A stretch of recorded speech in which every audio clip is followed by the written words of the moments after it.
Hello, welcome to Sask Moto. I've often been asked about the G310GS and had many questions about issues with it, the good, the bad, and everything in between. So in this video, I will answer those questions and also answer questions about performance both on-road and off-road, what it costs to service it, and so much more. And I will also answer the ultimate question. And it is, would I buy it again? Stay tuned.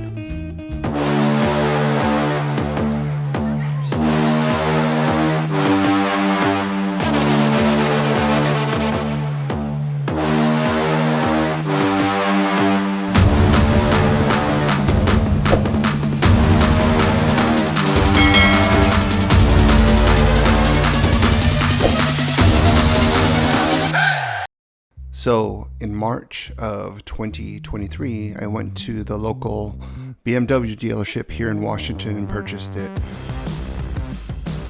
I've owned it for exactly a year and have rode it all over Washington.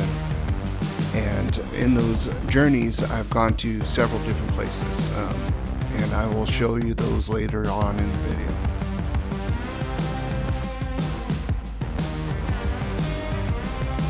And I've also crashed it, and it keeps on going and going and going.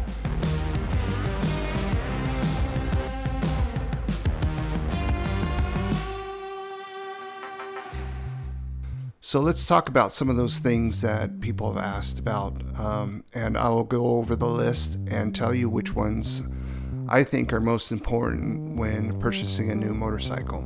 And the first thing is comfort. I'm 6'2" and about 235 pounds on a good day. It's one of the most comfortable bikes I've ever ridden.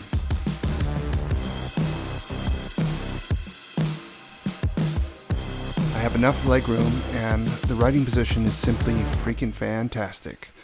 You feel like you're sitting above everyone and can see far ahead of you. On my other motorcycle, it's a VFR 800. I tend to lean over in the front of it, and after a while it starts hurting your back.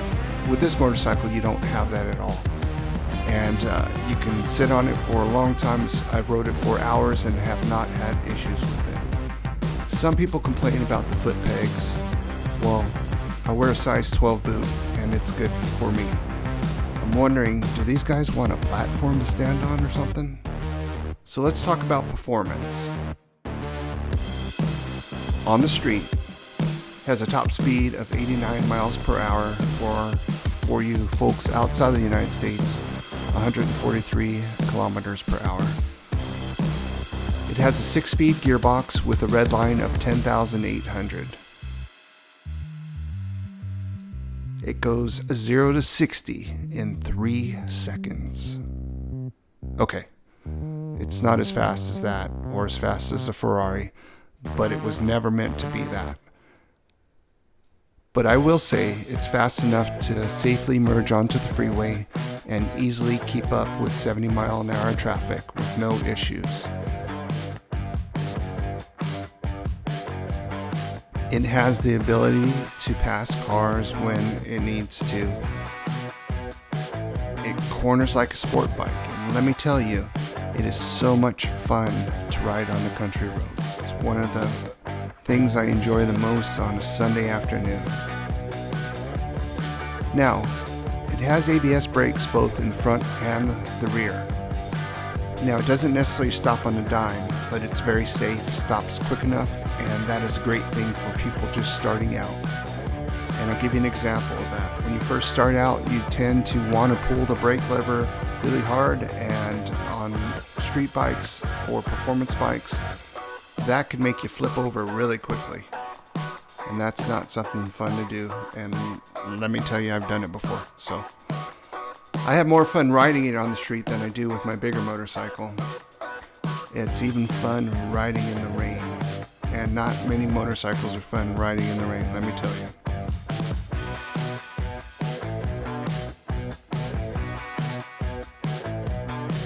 The maneuverability is oh so good due to its weight of 386 pounds, and that's with an almost full tank of gas. It's It's so much easier to move it around than those bigger bikes that can weigh close to 500 pounds or more. And it's light enough that you can even load it on the back of your vehicle. Being so light, it makes it easy to move in parking lots and off-road. And speaking of off-road, what can it do exactly? I've ridden it a lot off-road, not just gravel, but through some out-of-the-way, muddy, rocky, sandy, dirty stuff. You name it, I've been through it. I've even ridden it on the beach, and that was a lot of fun as well. It has enough power off-road to do all the things that you want to do, whether it be single track or two tracks, down dirt roads, down fire roads, and so on and so forth. It's a lot of fun off-road as well. It has enough power to climb dirt hills with ease, and you feel confident in the power, and you feel confident in going to a lot of places, because even if you do get stuck, you can easily maneuver it out. The maneuverability off-road is great because it's light, narrow, and can even go down some single track stuff where other bigger motorcycles can't. For example, the bigger GSs or the Tenaires or the KTMs. It has ample ground clearance of 8.6 inches to get over most things, so you really don't have an issue with that. I enjoy riding it a lot off-road and exploring places that I wouldn't normally explore. I've been to tops of mountains, I've been up hills, I've been all over the place. It's really fun off-road. So let's talk about service and maintenance. The motorcycle, brand new, and here in the United States, it comes with a 3-year, 36,000 mile warranty and 24-hour roadside assistance. Let me repeat that piece. 24-hour roadside assistance. Now, what does that mean exactly? Well, if you get a flat tire, you run out of gas, you break down, they will help you out. And the things that they do is they will actually help fix your tire. They give you up to 2 gallons of gas if you run out, and if you break down, they tow it to the nearest BMW motorcycle dealership. Now, how many other companies provide that type of service? There's not many. So let's talk about the services. The first service is at 700 miles and costs a little over $300. Yeah, $300. I thought it was crazy paying that much. But let me tell you what they do on the first maintenance, because it'll all make sense in a second. They change the oil, obviously, but then they go through all the critical fasteners and ensure they are torqued to all the specs. That means in the first 700 miles, something could come loose, which could be catastrophic, and they will catch that, tighten it up, and look at all of those things, which is amazing. They also adjust all the brakes, the clutch, and as well as the chain, and they ensure everything is working properly. I think that gives a lot of peace of mind, and I was thankful that I took it there. Some people don't want to take it for service at the dealership, but I do recommend it, taking it the first time to the dealership, just to make sure everything's working properly. The appointment takes about 2 hours to 2.5 hours to do. It was well worth it. I even got a motorcycle wash, and one of the things I did want to mention after the first service was there was a noticeable difference in the power. It seemed like it opened up something. I don't know what they did to it, but it seemed like it had a little bit more power, went a little bit quicker. Now it could just be in my brain, but that's what I felt afterward. So I think paying that $300 was really worth it. The next service is at 6,000 miles, and then every 6,000 miles after that. I've heard of people not taking it to the 6,000 mile service and then just doing the oil change themselves. And again, I would recommend that if you are familiar with motorcycles, you know everything about motorcycles and what to look for. If not, I would just honestly take it back to the BMW dealership and let them look over everything. So let's talk about issues I've had with it. Alright, moving on. I really haven't had any issues with it at all. Nothing that I can think that stands out. Some people have said they had issues like with the batteries, the water pump going out, the kickstand breaking. etc., etc. But I think they fixed all that in later models. So I know that they're having those issues with, the first models that came out, and I think they fixed all of that, especially with the electrical issues. I've never had any issues, never had the battery run down. I've put a lot of additional parts on it that will utilize the battery and the electronics. For example, put the GPS on it. I also just put some lights on it, some driving lights, off-road lights, and they are amazing. And I will do a video on that because I want to show you the difference between the normal headlight and these new driving lights. So stay tuned for that. With regards to parts and accessories, there's so many different things that you can do with it. So many parts you can swap out. And they're available at a lot of different places. Most of the people right now, they order the stuff online, get it sent to their house. Whether you live in the United States, or I also have people that live in different parts of the world, whether it be Australia or the UK or any of those places, India. There's parts all over the place, and it's just not parts that you need to replace on it. There's also parts that protect it, with regards to the frame, as well as the oil pan and stuff like that.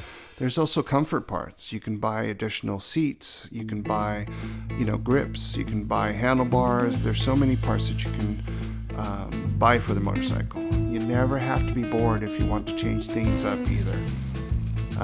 Now with that, I've had it for the year, and sometimes I get bored with stuff. I'm like, well, I need to change something, I want to get something else. I haven't felt that with this motorcycle. Now let's talk about the bad stuff. One of the things that I have an issue with is the gearbox is finicky.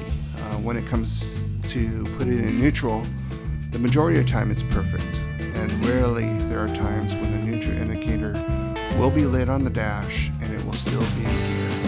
And it's not a big deal. It doesn't happen all the time. It happens once in a while, so it's not that much of an issue. The gas tank is small, compared to the larger motorcycles. Obviously, the gas tank is just over 3 gallons or 11 liters for you guys outside the United States.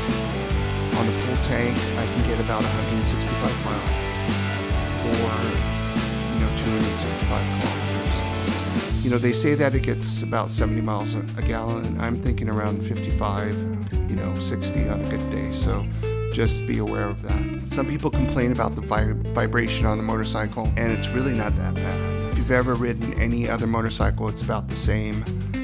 No issues with it. There's a lot of complaints about, well, it doesn't have much power. Well, it's a 313cc motor, so what do you expect? It has 34 horsepower, which is enough to do a lot of things. But if you want something that has a lot more power, get a bigger motorcycle. It's as simple as that. The thing is that it's great at what it's meant to do.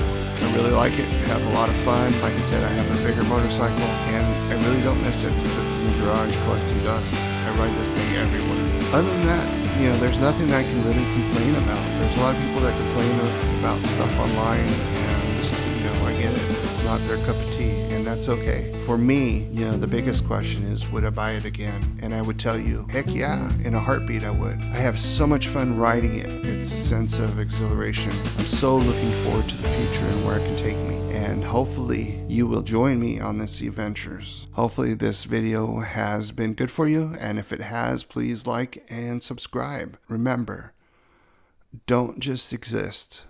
Get outside and live. We'll talk to you soon.